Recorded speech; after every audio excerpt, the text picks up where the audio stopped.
Shalom, shalom, shalom, shalom, haleluya, puji Tuhan. Satu hari lagi Tuhan berikan untuk kita di hari pertama minggu ini, Senin 5 September tahun 2022. Sungguh ini adalah sebuah anugerah yang harus bisa kita jalani dengan penuh tanggung jawab di hadapan Tuhan.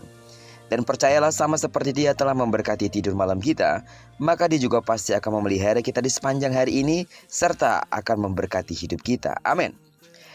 Baiklah, sebelum kita lebih jauh melakukan semua kegiatan aktivitas kita hari ini, seperti biasa, sebelum kita melakukan semuanya, izinkan kembali Tuhan bicara kepada kita secara pribadi lewat pembacaan Alkitab satu hari satu pasal dari pembacaan 48 hari bersama Yehezkiel. Dan hari ini kita telah berada di hari yang ke-6, maka kita akan membaca kitab Yehezkiel pasal yang ke-6 ayat pertama sampai dengan ayat yang ke-14. Judul renungan kita hari ini, Akulah Tuhan. Sebagai pengantar renungan ini, saya akan coba bacakan untuk kita ayatnya yang ke-14. Aku akan mengacungkan tanganku melawan mereka dan tanahnya. Di mana saja mereka diam, akan kubuat menjadi musnah, dan supaya sepi mulai dari padang gurun sampai ke Ribla, dan mereka akan mengetahui bahwa Akulah Tuhan. Judul renungan kita hari ini jelas menggambarkan penekanan yang dicatat di dalam Yehezkiel pasal yang ke-6 ini, di mana setiap pemberitaan penghukuman selalu diakhiri dengan frasa, mereka akan mengetahui bahwa Akulah Tuhan. Suatu penghukuman dari Allah bukan berarti menunjukkan bahwa Allah adalah sosok yang kejam, melainkan dalam hal ini Allah menunjukkan bahwa dirinya adalah pribadi yang kasih sekaligus adil. Kasih karena Allah tidak ingin membiarkan bangsa pilihannya terus tenggelam dalam kesalahan yang sama. Allah tidak akan pernah membiarkan umat tebusannya tetap hidup di dalam dosa. Tetapi Allah sekaligus Dia juga adalah adil.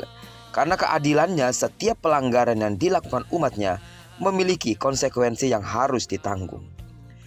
Penghukuman Allah tentu bukanlah akhir segalanya. Allah yang turun tangan dalam menyatakan penghakiman atas bangsanya mengharapkan bangsanya mengangkat tangan, bukan hanya untuk menyerah, melainkan untuk berserah.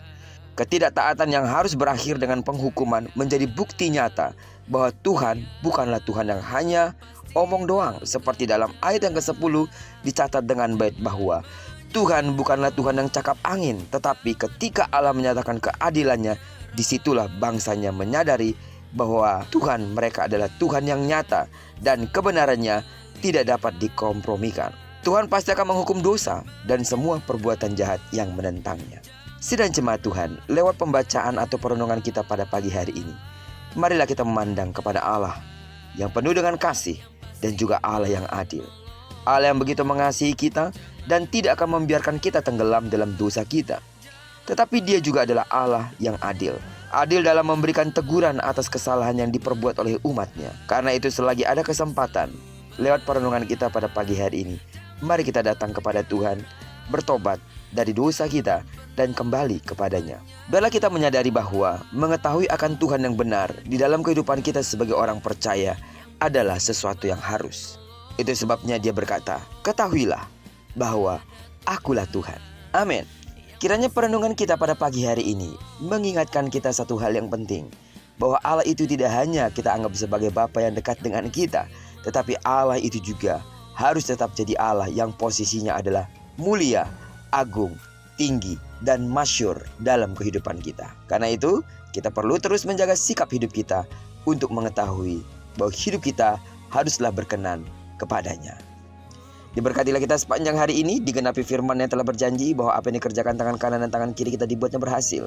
Kemanapun kaki kanan dan kaki kiri kita melangkah, di sana pasti kemuliaan Tuhan akan dinyatakan. Diberkatilah kita bersama dengan orang-orang yang kita kasihi, serta bersama dengan orang-orang yang kita cintai dimanapun mereka berada. Terpujilah nama Tuhan. Shalom.